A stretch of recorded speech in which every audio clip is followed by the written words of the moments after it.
Hello folks and welcome back to the channel. I'm Brian of Voice for Blue and today we're going to be taking a look at Catan on the Road, a small box card game version of the classic 1995 game.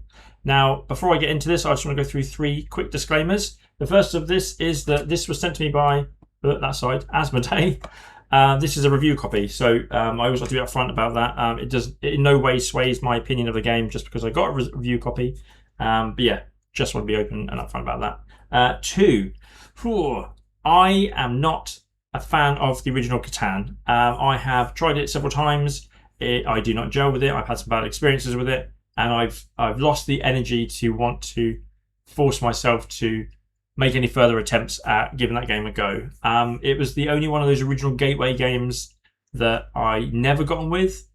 Things like Ticket to Ride and Pandemic I did enjoy at one point. They've kind of faded from the collection now. Catan is still one of my all-time favourites, but Catan and me, we just never got on. I don't think that reflects my review of this card version of the game, but yeah, I just wanted to be open up front about that. And the final thing I just want to mention before I get into the game is that we also own this, another small box card game version of Catan called Struggle for Catan. I've had this for a few years now. There are a couple of differences between the two, and I will go into those towards the end of the video. So let's get started with what this game is about and what you have to do. In Catan on the Road, you're trying to be the first person to get 7 points. Points look like this, and yeah, first person to get 7 of those in their little tableau in front of them just ends the game and wins it. Simple as. It is all about the typical Catan stuff of you have a bunch of resources and you are using these to pay for different things like roads, settlements, cities, so on and so forth. On your turn, you will draw at least one resource card from the resource pile, and then every other player in clockwise order will do the same. There are certain cards you can have in front of you that will give you, as the active player, the ability to take a few more cards. So your hand of resources is always in flux, always growing and giving you the necessary things, hopefully, that you need. Once you've drawn cards and that phase is over, you're then going to go on to the trading and building mechanics of Catan. It's what you're here to do. So you can pick, you can offer up a trade, but you can only ever complete a trade with one player. So you'll be asking for bricks. I know what you wanted me to say. I'm not going to say it. But yeah, if you want to get bricks, and then you can offer up whatever you want to trade with another person. What's really nice about this, and one other thing that keeps the resources going for players, is that the person who agrees to trade with you, who trades with the active player, gets to take a resource off the top of the deck as a reward. It kind of encourages the trading, which I really like in this version of the game. And then on your turn, the other thing you can do is obviously build building cards. And you can do this as many times as you want if you've got the resources for it. Every time you build a card, it gets replaced in the market. There's a market of 5 cards we can choose from, plus there's another deck of Metropolis cards separate from the market. If you've got the resources for that, it needs a lot, then you can build on those two. So I'm going to go through the cards that you can build in this game and explain what they do and why they're useful. So first of all, you have the road cards. You're going to have road cards in Catan, and this doesn't offer you points in the game, but it does give you 2 other potential bonuses. First of all, we have majorities in this game, like good old Catan, and you have one for the longest route and one for the largest army. Now, roads will get you that longest route. Everyone starts with 1, but the first player to get 3 gets that longest route card, and then, as is standard, you need to get more than that to take that away from them. Those route cards, the longest route card and the largest army card are worth 2 more points each, so they're very much worth going after. But the other benefit of this card is it lets you do little substitutions once per turn when you're trying to build something. So there's that one material that you're not getting in the resource draw when you start your turn, but you've got a whole bunch of sheep and you want to get rid of them. Depending on how many roads you've got, there's the option to substitute a certain amount of the same card for what you need. So at the beginning of the game, when you only have 1 road card that you start with, you can substitute 4 for 1. 4 sheep would get you 1 brick. But if you can get up to 4 roads, it's a 1 for 1. So once per turn, you've almost got like a wild card in your hand. If it's something you don't really want, it can just be whatever you need. So that's road cards. Let's move on to settlements. So again, you start with 1 settlement, and these are 1 point each. And every time you play a settlement, and you can have as many settlements as you want, you could win with 7 settlements for your 7 points. But when you place the settlement card down, you draw a card from the event deck. The event deck is made up of 7 cards. 3 of those are robbers, so just under half. And robbers will force players with certain hand sizes to reduce down to half of those. One of them lets everyone draw a card and then it shuffles the deck back in. So it's always on the go, this deck. It never runs out completely. And then there's a couple more cards that kind of, they catch up mechanics. They offer players to draw cards as long as they don't have two of them, the two majority cards of most roads and most armies. One is to sort of help people who haven't got up to city and metropolis status yet and only have settlements. They get to draw loads of cards, but those that have gone on to cities or have covered up their settlements with cities draw less or none at all. So yeah, that's the event card, and you get that every time a player places a settlement card down. After that, you get city cards. Now, city cards can only be built on top of a settlement, so you'll lose the settlement, but that's just 1 point, and you're gaining 2. So if you've got a settlement and you build a city over that, you don't get 3 points. You're only gaining 1, so you're going from the 1 on this card covered up. Now you've got 2 points. But what the city also does is when it's your turn on the round, when you're the active player and you get to draw that resource card, the city lets you draw an extra one, which is really, really nice. So you're drawing 2 cards and then everyone else gets 1 all the way around. And the final settlement city type building sort of card that you can build is the Metropolis. Now this is never in the market. This has its own little pile, so you can just build it and take it when you've got all the stuff for it. It requires 3 sheep and an iron. This again has to go over a city, so you're sort of stacking up settlement city to Metropolis. It has 3 points on it, but as you've gone from 2 points to 3 points, you've only gained 1. This has 2 sides to it, and you can choose, especially when it comes to the B side, because these are different. When you build a Metropolis, you can pick up that deck and pick the one you want. For the A side, they're all the same. So for A side, it just gives you +2 cards when you're an active player, drawing resources to start your turn.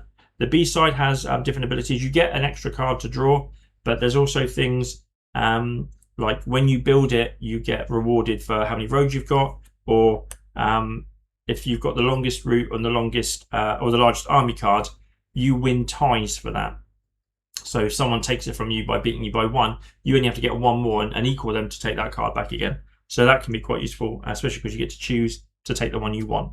And the last thing you build, which I find funny because it's a person on a horse, and we are building these knights. But yeah, it's the knight card. And what this does, other than the majority going towards largest army, first person to get 2 army cards gets the majority. Then from there, as I said, whoever gets the most takes it off you. But when you get the robber card that forces you to half your hand of cards, the knight actually, for each knight card you have, they have this shield on them, and that protects the card. So it starts off at 7, but if you've got a knight, then you have to have more than 8 cards before you have to split it down. If you have 3 knights, you can hold up to 10 cards safely before you have to half down your cards. So knights are very useful because they can get you 2 points, but they can also kind of protect your resources so you're not losing a whole bunch. But yeah, that's the 5 cards that you're going to be vying for from the market. It's also a market where if the same card is in that market, say if all 5 cards were roads, you would just immediately sweep those into the discard pile and reset. But yeah, that's the game. You're taking resources at the beginning of your turn, you're trading with players if they're open to it, and then you are getting buildings down to get up to 7 points. As soon as someone hits 7 points, game's over, they've won. I'll just open up straight away and say I actually prefer this version of Catan to the original base game. It is very quick to play, 15-20 minutes, super simple to teach. But the one thing I really like about it, and one of the things that put me off the original game, was it's very hard to get shut out of getting resource cards, because you're always drawing up on your turn and at least 1 card on, or you are drawing up 1 card on everyone else's turn, and at least 1 when you're an active player, hopefully potentially more as you get through the game. Also that whole trade mechanic where the person, when you make a successful trade, the person that traded with the active player is rewarded with another resource. It kind of encourages it a little bit more. When you've got a bit of a naff hand and somebody wants something, especially in the early game, you're willing to let them have what they want, hopefully get something you might want, but then also a free reward that potentially could really help you out on your next turn round.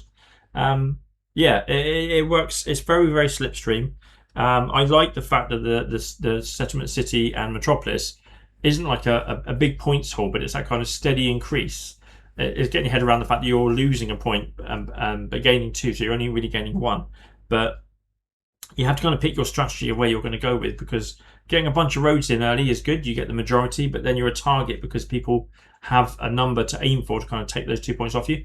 In a recent game we played, my wife and I both had one of those majority cards each. Half through the game we lost them, and it became more difficult for us to get them back. And you're kind of giving up your plan. I was looking to try and save up for cities, but now I'm thinking, do I want to take that majority back? It might help me. I was 1 point away from winning when I lost that majority card. So I went from 6 of the 7 down to 4 of the 7 very, very quickly. And it's technically it's a 4-point swing on that other person, because you're going down and they're going up. But yeah, I also I really like the event deck. It's it just whenever someone puts a settlement, because you want to get, you can't go settlement city metropolis and then stop, because you've only got 3 points. So you're going to need to put more settlements down to either get those single points and just have a whole tableau of settlement cards and that's it, or you're going to need more places to put those city cards on to get more points and more cards to draw. So people are putting settlements out, and that immediately gets an event card drawn. And like I say, I like that it's that catch-up mechanic, but then the 3 robber cards are in there as well, so people get nervous of having too many cards in their hand, and suddenly someone's like, oh, I'm going to take another settlement, and you'll lose half of what you've got. So yeah, I really like that event deck in there, and the fact that also it's not something that runs up, so you can't calculate, like, there's 4 cards left, we've had 2 robbers, there's 1 in 4 chance of a robber, because the next card's that shuffle card, and then it all gets put back. You could take a robber, then do the shuffle card on the next one, and it just keeps the robbers at the possibility of 3 out of 7 cards. I really like how they've implemented that. Yeah, this is like I say, this is my preferred version of playing, but I do have a couple of negatives about the game. One is the player count.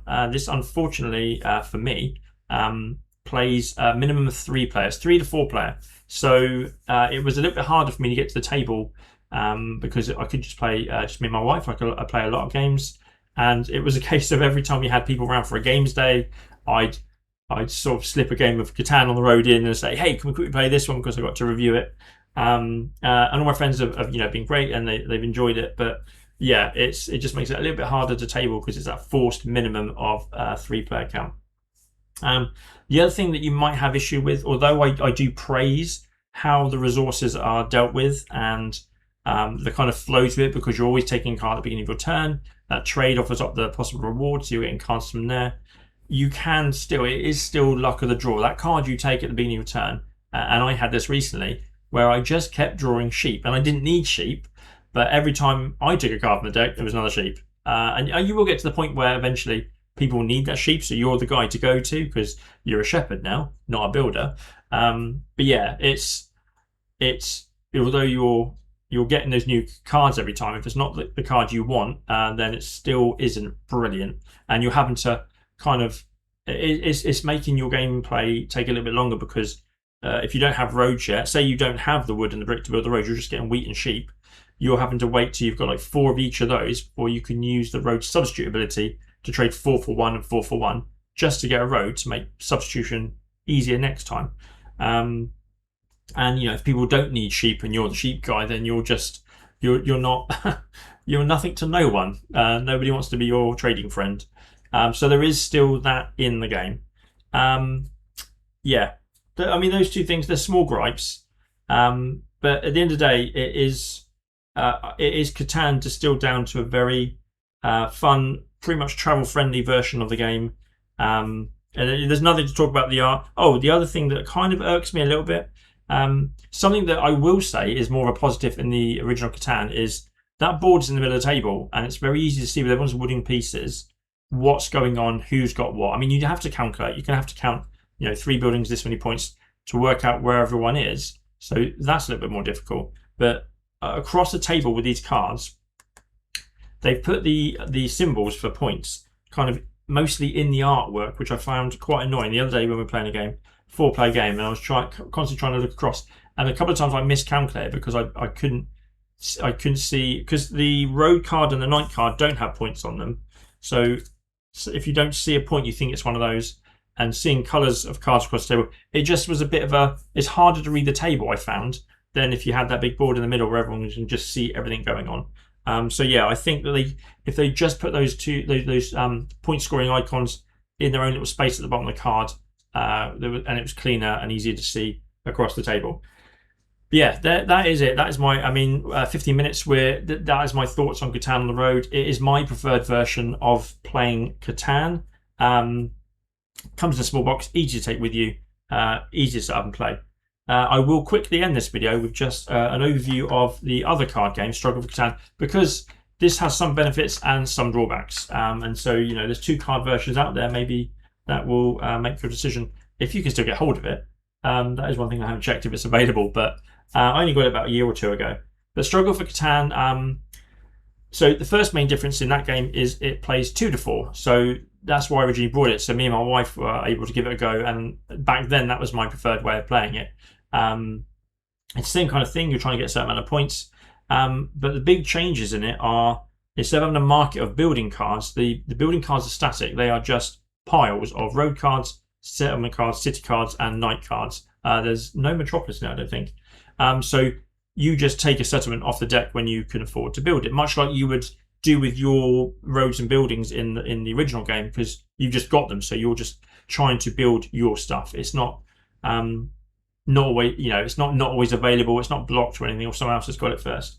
So that works the same way as original Catan. It's actually the resource market that's different in this one, because you have, I think, 5 resource cards out. So when you get to come in to the trade section of the game, you can trade with other player. You can instead choose to trade a card with the market. A lot of market games where you're like deck building games, when you're like taking from there, but you're paying the resource into the discard pile and then taking the one you want.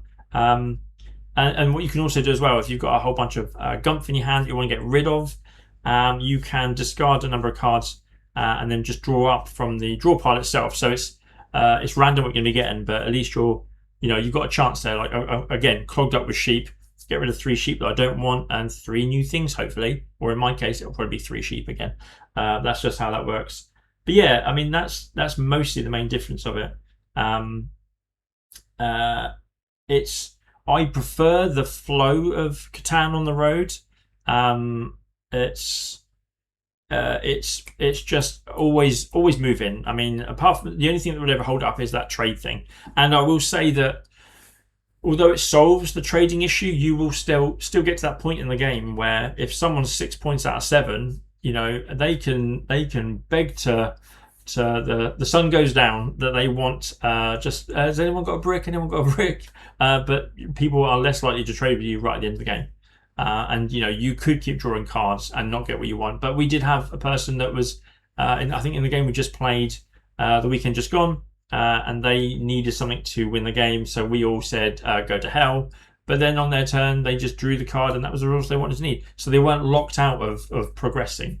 But yeah, Catan on the road is just it's just a lot speedier. Catan, the Struggle for Catan, has a lot more of that feel of the original Catan. I find it like a slightly slower game, because also like with the whole trading mechanic and that, although there is the market available, you are limited to what trade and how many trades you can do based on road cards. So you've got to get those road cards in there first to allow yourself those kind of multiple trades from multiple locations.